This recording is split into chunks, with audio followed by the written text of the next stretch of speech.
আসসালামু আলাইকুম দর্শক, আজকে আমরা আসলাম এনামুল ভাইয়ের বাসায়। আজকে একটা লোভহর্ষক ঘটনা ঘটছে, সেটা সাভাই থেকে একটু উত্তর পার্শ্বে, জায়গাটা হচ্ছে একরুখির মোড়। এখানে এক লোভহর্ষক ঘটনা।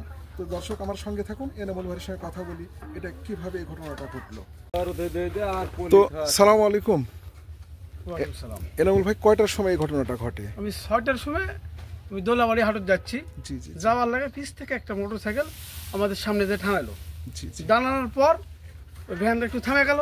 থেমে যাওয়ার পর বলছে আইসা আমার এই যা থার দিছে। হাত দিয়ে বলছি, ভাই আপনি কে? কোমর থার দিছে। তারপর যে ভাই আপনার কে? তো বলছে যা আছে কিছু বার কর। তারপর বার করবো ঘটনা, সব কিছু বার কর। আমি বার করবো না।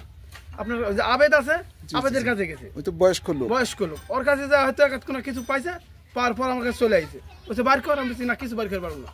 লাস্টে ওর সাথে বাথরুম করতে করতে আমার এই জায়গাতে একটা কূপ মারি দিছে। হার সাথে কূপ মারছে? হ্যাঁ, সাথে কূপ মারি দিছে। কোন পাশে এটা? এই পাশে দেখেন দর্শক, দেখেন উনি কিন্তু অনেক জোয়ান তাগড়া লোক, তারপরে আসলে অস্ত্রের কাছে সবাই আমরা কিন্তু একদম নীরব ভূমিকা আর নিরুপায়।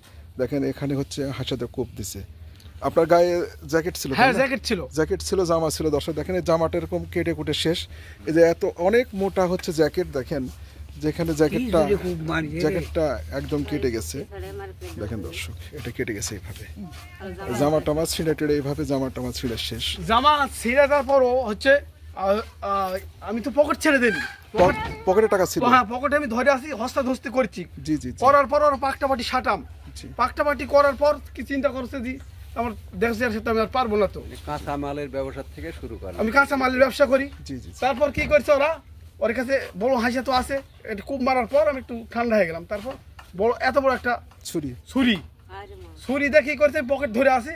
আর একজন এই এক হাত ধরছে, যেমন গরুর মাল ছুড়ে না, মাল ছুড়ার লাগান ওই পকেটে আমরা ওই সুজা জামাটা এভাবে কেটে নিয়েছে। এই সুজা জামাটা দেখেন এইভাবে জামাটা কেটে ওখান থেকে টাকা নিয়ে নিয়েছে। তারপর মানুষজন ঘাটাতে যাচ্ছে। সকালবেলা আমি ডাক দিলাম, এ ভাইরে আইরে, ভাইরে আমাকে মারিয়ে ফেল দিল, আইরে ভাই।